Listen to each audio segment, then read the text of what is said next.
Let's go. Again, ready? It's a needle here. Yeah. 1, 2, 3. Oh.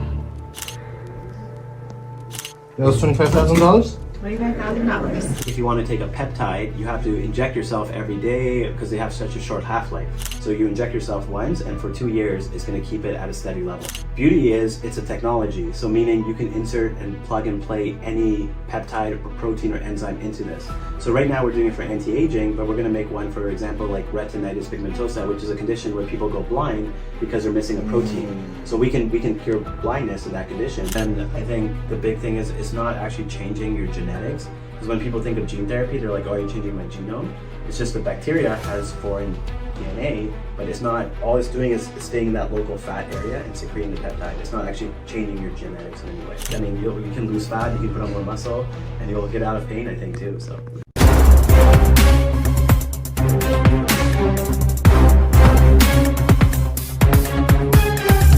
Hey guys, welcome to today's episode. So as you can see, I've had a previous episode but on my Arabic channel where I visited Dr. Akhan to do a few stem cell shots in my lower back where I've had surgery, and I took the $25,000 follistatin shot. So what I'm basically doing today is a review a few months later on the differences and what I feel from the shot itself. So I'm gonna start with the stem cell shots. Basically, I've had back surgery in 2020. I have a condition known as spondylolisthesis, where there is a fracture in the back of the spine. In my case, it's the L5-S1, the lower part of the back, and the entire spine is kind of shifting forward, as you can see here in this X-ray. The problem that I have is that the disc space between the L5 and the S1 is almost completely degenerated, and that causes a little bit of pain. I used to have stenosis and a lot of nerve compression, which is what I did the surgery for. It was a laminectomy where they removed part of the bone to kind of free the nerve. So I was having obviously a bit of pain in the last few years. You know, I was hoping that there might be some form of pain relief that I can go through or some kind of procedure. I'm not a big fan of painkillers. I try and stay away from any type of NSAIDs or whatever type of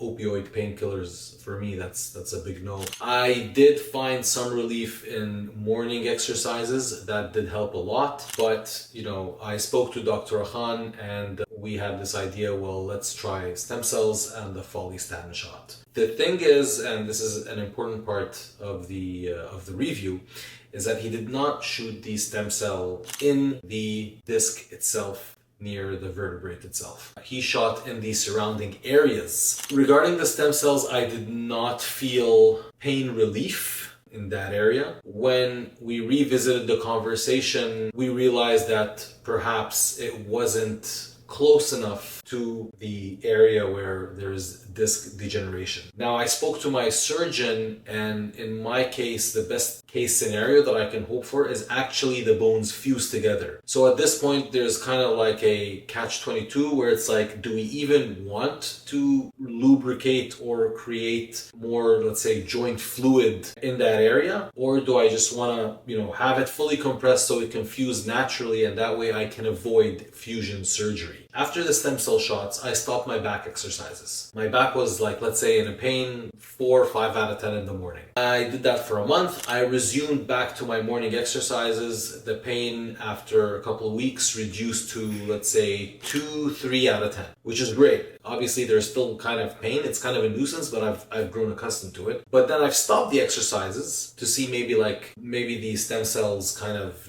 hit, or I'll start feeling it a couple of months later. I stopped the exercises, pain went back to like a 4 or 5 out of 10. So I didn't feel much of an effect from the stem cells. Now, the follistatin shot, which is the follistatin gene shot, from my understanding, it's meant to reduce inflammation in the body, and it has a few other effects. And I didn't decide to do this video until I saw the effects. They were pretty prominent, but only as of last week, which is almost like 3 months in. So the first thing I will talk about is body composition. So I was on 750 milligrams of test when I took the shot, a week. 750 milligrams of test a week. Obviously, I was in much better shape. Or, well, here's the funny part, I was kind of the same shape, but I was on that dose because I had a photo shoot with Redcon 1. I wanted to be in shape, but after the Redcon 1 shoot was over, I came back to Montreal and I reduced my test to 250 milligrams. And you know, it's summer, I'm not competing, so I'm not really struck on a very specific diet. Like, I eat 3 meals a day, train 4 to 5 times a week, I don't do any cardio. And I've also stopped growth hormone. I was on 3 to 5 units a day. Now I am on 0 and I am down to 250 milligrams of testosterone a week. And I've been on that dose and off of GH for about 2.5 months now. Usually I would start to kind of accumulate a little bit of fat, lose a little bit of muscle. But what I did notice was that there wasn't much of a difference in my body composition. Now, could that be the follistatin gene shot?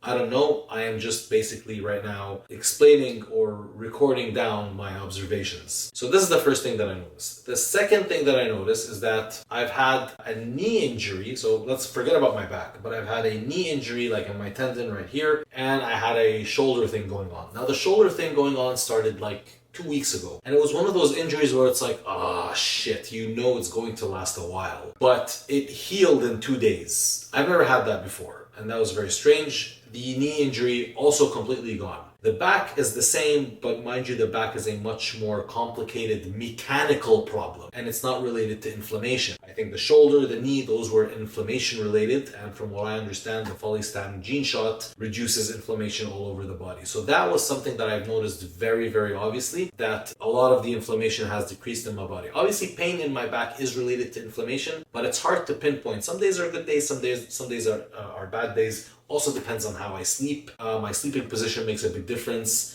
And if I sleep too much, it's more painful than, let's say, when I sleep 6 hours. But the knee, the shoulder especially, that was like 2 weeks ago or like a week ago, 2 days and the pain was gone. So that was my second observation. The third observation, which I didn't notice until a few days ago, the strength. So Dr. Akhan said that I would experience strength increase. And I remember a couple of weeks ago, I had a conversation with him. I'm like, I didn't really experience any strength increase. Should I even do a review on the shot? Because like I'm not noticing much except like the body composition at the time, and the knee injury healed pretty quickly. The shoulder injury was more recent, was like kind of like last week or like 10 days ago, and that healed very fast. A few days ago, I have noticed a significant sudden increase in my strength, and I have a very like a clear cut on how I noticed that. So I used to always do shoulder the last like year or year and a half. I always did shoulder lateral raises with dumbbells with 30 pounders. On a good day, maybe 35. If I'm like freaking killing it, doing, total war, pre-workout, the whole thing, slept well, ate well, 40 pounds. 2 days ago, I did shoulders, boom, lifting 50-pound dumbbells with lateral raises. And I'm not sleeping very well. I have a lot of work, so I'm staying up. It's like, I'm doing this video, it's like 3 o'clock in the morning. Because again, I'm doing now English channel and Arabic channel, so I'm doing like 2 videos a day. But yeah, not a lot of good sleep. My food is like meh, and I've noticed that sudden increase in power. And it wasn't like I wasn't struggling with it. Like actually, what I noticed was a struggle was my back stability, but the weights were just like freaking, pounding. I've also noticed an increase in my shoulder presses and my bench presses. And this is all just this week. And that's the reason why I'm doing this video, is because it's just suddenly kind of the onset kind of kicked in. So yeah, that is my review on the $25,000 follistatin shot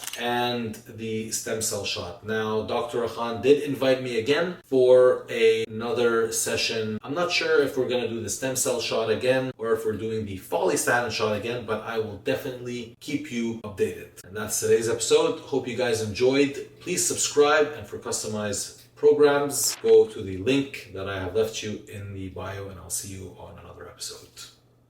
Peace.